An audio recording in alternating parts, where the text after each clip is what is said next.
Hello दोस्तों, welcome to my channel. आज पढ़ेंगे हम कोठारी आयोग, जिसे राष्ट्रीय शिक्षा आयोग के नाम से जाना जाता है। यह आया था 1964-66 में। राष्ट्रीय शिक्षा आयोग कोठारी आयोग का गठन 14 जुलाई 1964 को हुआ था। कोठारी आयोग के अध्यक्ष डॉक्टर दौलत सिंह कोठारी, कोठारी आयोग के सचिव जेपी नायक हैं। कोठारी आयोग के संयुक्त सचिव जेएफ मैकडल। राष्ट्रीय शिक्षा आयोग को अन्य किस नाम से जाना जाता है, तो वो है कोठारी आयोग। अगर प्रश्न ऐसा आता है कि कोठारी आयोग को अन्य किस नाम से जाना जाता है, तब राष्ट्रीय शिक्षा आयोग आएगा। नेक्स्ट है, कोठारी आयोग जब गठित किया गया था उस समय डॉक्टर कोठारी किस पद पर नियुक्त थे, तो वो थे यूजीसी के अध्यक्ष। नेक्स्ट है, किसने प्राथमिक शिक्षा, माध्यमिक शिक्षा व उच्च स्तरीय शिक्षा के विकास की सिफारिश की थी, तो ये की थी कोठारी आयोग ने। नेक्स्ट है, कौन सा आयोग था जिसने सामाजिक बदलावों को ध्यान में रखते हुए शिक्षा नीति बनाई, तो ये बनाई थी कोठारी आयोग ने, जिसे राष्ट्रीय शिक्षा आयोग के नाम से जानते हैं। नेक्स्ट है, शिक्षा में 5+3+3+4 का फॉर्मूला संबंधित है, तो किससे है? राष्ट्रीय शिक्षा नीति 2020 से। नेक्स्ट है, किसने शिक्षा में 10+2+3 का फॉर्मूला लागू करने का सुझाव दिया था, तो ये दिया था कोठारी आयोग ने। नेक्स्ट है, राष्ट्रीय शिक्षा आयोग यानी कोठारी आयोग के सदस्य थे 17 सदस्य। नेक्स्ट है 12वां क्वेश्चन, राष्ट्रीय शिक्षा आयोग में कितने विदेशी शिक्षा विशेषज्ञ सम्मिलित थे, तो 5 विदेशी विशेषज्ञ थे, जिसमें 12 भारत के थे। कुल जो थे वो थे 17। नेक्स्ट है, स्वतंत्रता प्राप्ति के पश्चात संपूर्ण शिक्षा पर बनने वाला प्रथम आयोग था राष्ट्रीय शिक्षा आयोग, जिसे कोठारी आयोग कहते हैं। इम्पोर्टेंट क्वेश्चन है ये। नेक्स्ट है, स्वतंत्रता प्राप्ति के पश्चात माध्यमिक शिक्षा पर बनने वाला प्रथम आयोग था मुर्दालीय आयोग। नेक्स्ट है, स्वतंत्रता प्राप्ति के बाद शिक्षा पर बनने वाला प्रथम आयोग है वह है राधाकृष्णन आयोग। आगे पढ़ेंगे हम राधाकृष्णन आयोग और मुर्दालीय आयोग।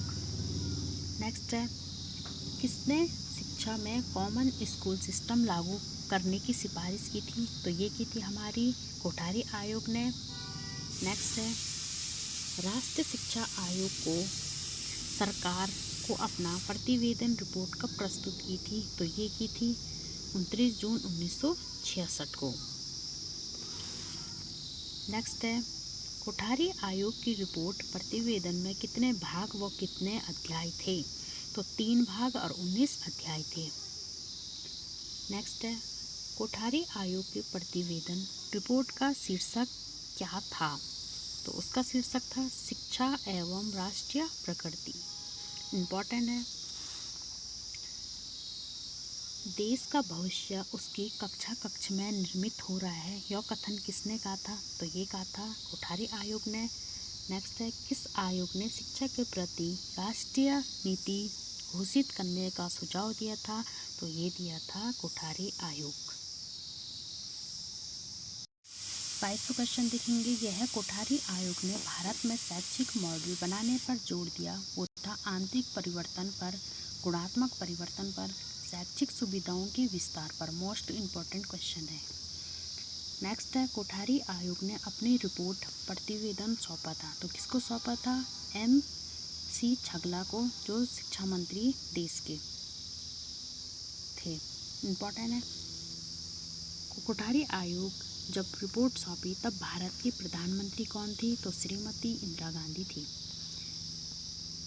पंचमुखी शिक्षा कार्यक्रम बनाए जाने पर, जिसमें शिक्षा का 5 उद्देश्य, 5 लक्ष्य और 5 कार्य निर्धारित किए थे, तो वो आयोग था कोठारी आयोग। नेक्स्ट है, शिक्षा में सतत एवं आंतरिक मूल्यांकन प्रारंभ किसने किया? तो कोठारी आयोग ने किया था। नेक्स्ट है, केंद्रीय तकनीकी शिक्षा संस्थान का गठन का सुझाव किसने दिया था? तो कोठारी आयोग ने दिया था। ये भी मोस्ट इम्पोर्टेंट है। चिकित्सा अथवा कानून की शिक्षा की समस्या की जांच महसूस नहीं की, तो किसने नहीं की? ये है कोठारी आयोग। कोठारी आयोग ने कितने प्रतिशत विद्यालय को व्यावसायिक स्कूल में बदलने का सुझाव दिया? तो ये है 25%। नेक्स्ट है, कक्षा के अंत में सार्वजनिक परीक्षाएं जो ली है वो है क्लास 10th की। नेक्स्ट है, कोठारी आयोग ने स्कूल में कितने न्यूनतम कार्य दिवस दिए हैं? तो 234 कार्य दिवस दिए हैं। ये भी इम्पोर्टेंट है। और कॉलेज में जो कार्य दिवस दिए हैं वो दिए हैं 39 सप्ताह। तो ये था हमारा राष्ट्रीय शिक्षा आयोग यानी कोठारी आयोग। नेक्स्ट आयोग में मिलते हैं जिसका नाम है राधाकृष्णन आयोग। वीडियो अच्छा लगे लाइक कीजिए, सब्सक्राइब कीजिए। Thank you so much.